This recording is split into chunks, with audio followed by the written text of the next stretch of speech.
On this episode of According to Metal, you mentioned Spotify and everyone wants to chime in, and why not? It's a controversial topic when it comes to artists. Speaking of artists, we're going to have Steve Cohn joining us later on in the episode to talk that, his latest album, and who knows what else we're going to talk about. Five album reviews on this episode, including the new Circus Maximus album, plus the latest news, Biv's best bands, and more. Grab a drink, it's According to Metal. Let's go!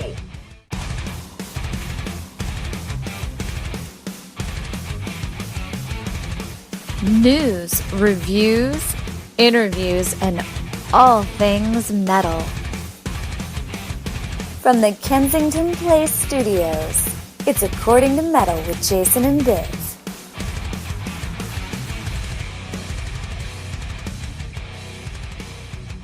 From the Kensington Place Studios, this is According to Metal, where it's news, reviews, interviews, and all things metal. I, of course, am Jason, your co-host, ready to talk some metal with you here on this episode, but I couldn't do it alone. I can't do it alone. I won't do it alone. I'm going to kick it down to the southernmost portion of the Kensington Place Studios, because I'm joined by my buddy, my partner in metal, Biv. What's going on, man?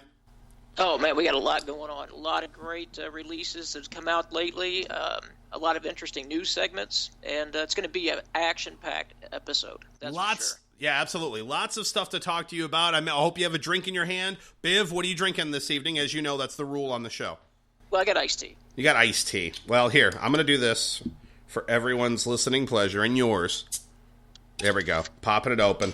It's time. I just got back from Florida about a week ago or so, and while the rest of the family got themselves some souvenirs, I got myself, and I ain't even told you this yet, Biff, I got myself a case of Yingling lager. Sitting here in the Kensington Place Studios. Hold on a second. Now we can start the show. Excited about that. There's only certain places throughout the country you can get it. I got it. That was my gift from Florida. But glad that you guys are here. We have a lot to talk about on this episode of the show.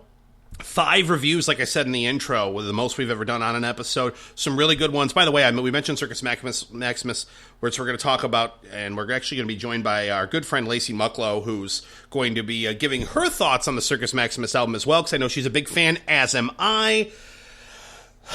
I have thoughts. Plus, we got Sinbreed, we got Blaze Bayley, we got, help me out here, Bill, Killswitch Engage, and of course, Dante. And Dante, of course, Dante, friends of the program, Dante. Great album, which we'll talk to you about later on in the program. But we start off every episode of According to Metal like we're going to do with this episode. It's time to talk some news and metal. Let's go. It's time to give you some headlines. The metal news you need to know right now.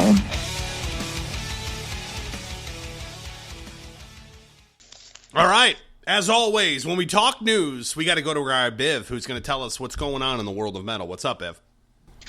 Well, probably the biggest story here lately has been Brian Johnson of AC/DC possibly going permanently deaf due to years and years of doing live shows and whatnot. And apparently he's been told by doctors that he risks permanent deafness now. So he shared that with his bandmates. And was just trying to work through it. And the next thing he knows, there's, they're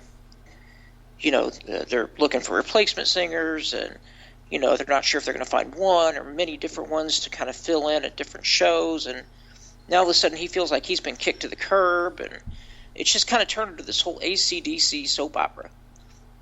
So, I don't know how you replace somebody who's been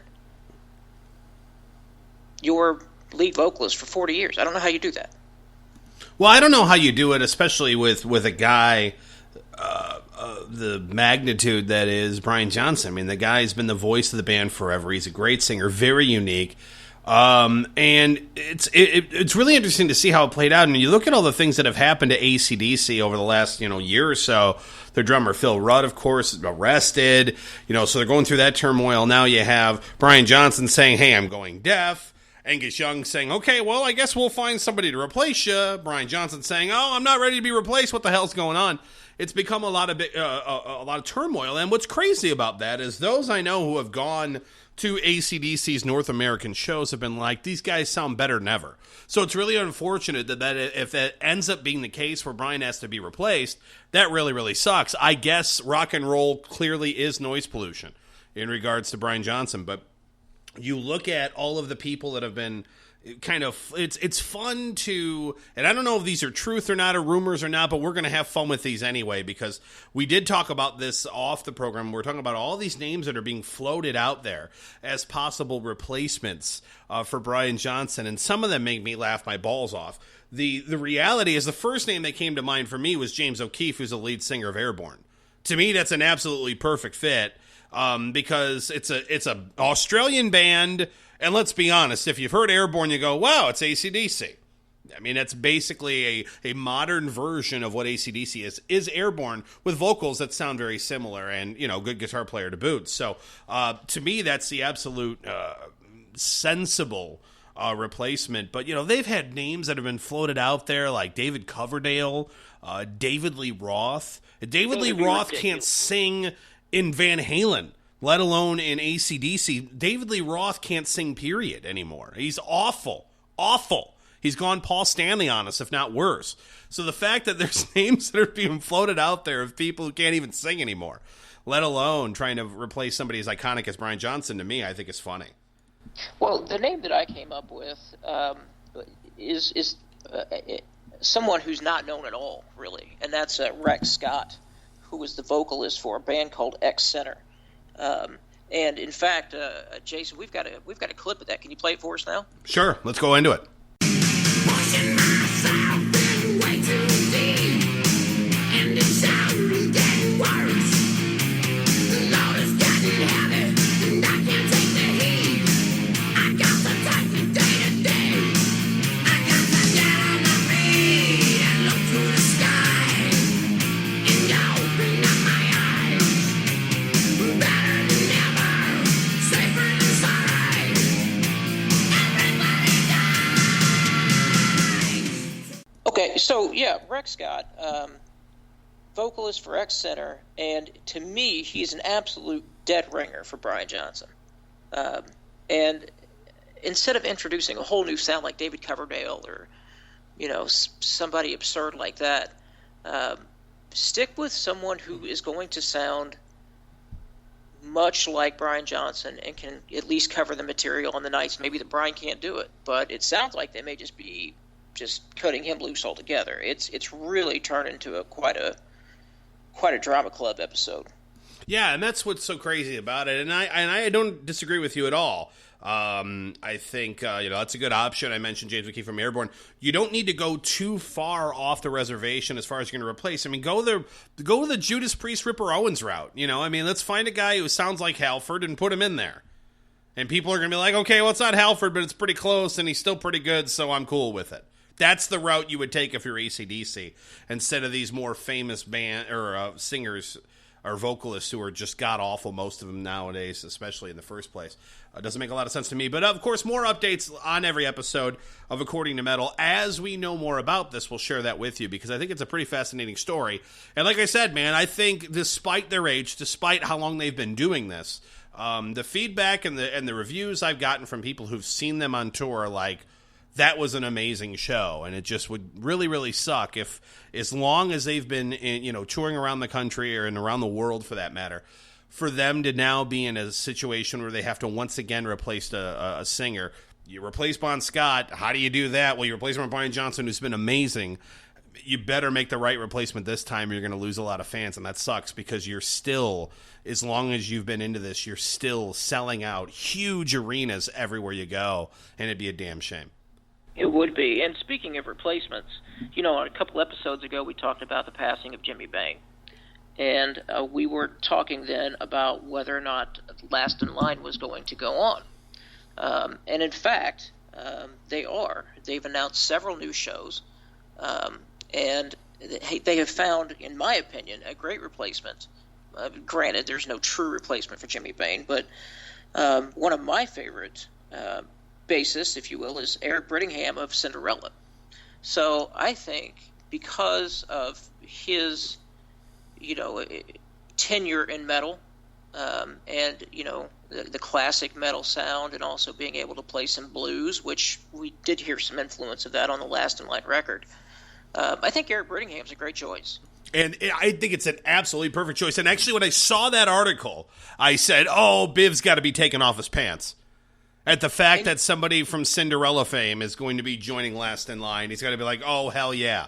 Because I know you're, a self-admitted, unashamed Cinderella fan from way back in the day. And I think it's a great replay. I'm just glad that the band's going on. You know what I mean? I'm glad that, releasing a pretty solid debut album that we both agreed was a band with a lot of potential who just kind of needs to find their sound because they're half Dio and half not Dio, I think is going to be not only a good shot in the arm for them to tour, but I think it's really going to change the dynamics.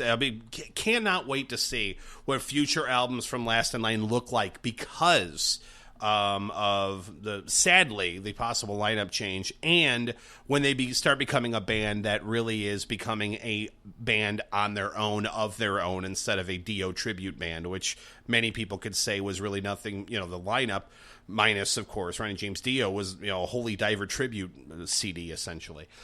So you look at that, and to replace Jimmy with a guy who can do it all, and a really good point about the blues as well, because there's a lot of blues influence in Last in Line stuff, and I think it's a really cool move. And like I said, I saw Cinderella and I said, okay, Biv's all over this. He's probably getting naked right now. Well, and what was funny was the day before that article came out, there was another article that came out where Eric Brittingham was being interviewed, and he was talking about how he didn't think, in fact, we posted this on the According to Metal Facebook site, that he didn't think that Tom Kiefer was going to be coming back to Cinderella. And the next day, lo and behold, boom, he's got a new gig. So I thought the timing of that was rather convenient. So I think maybe this was his way of justifying, hey, Tom, we've been waiting on you for a while now, and you've gone on and done your own thing, and you're not giving us any indication that you're coming back, so I'm going to go play with the guys from Last in Line. Yeah, what do you think about that, Biv? And this is not obviously part of the news, but I guess it is. I mean, you have Eric Brittingham's going to be joining Last in Line, not waiting for Cinderella to do another album. I know that you, of course, are a Cinderella fan, but you also have Tom Kiefer solo stuff, too. Is that good news, bad news? You cool with Tom just doing his own thing? Or were you still kind of hoping for a, Cinderella, hey, let's get the band back together and let's, make a new album, new tour, stuff like that? Well, believe it or not, the last new album they did was 22 years ago. And that was Still Climbing. That was the last studio album they did. And that was a great record. Unfortunately, it was right into that time when, it's the mid-'90s, Nirvana's come along, everybody's trying to sound like them, or Blind Melon, or Pearl Jam, or, insert grunge band here. And so, unfortunately, that record got no airplay whatsoever. And actually, that leads right into the, to the next topic that I really wanted to bring up, because when I read this article, it really got me hot under the collar.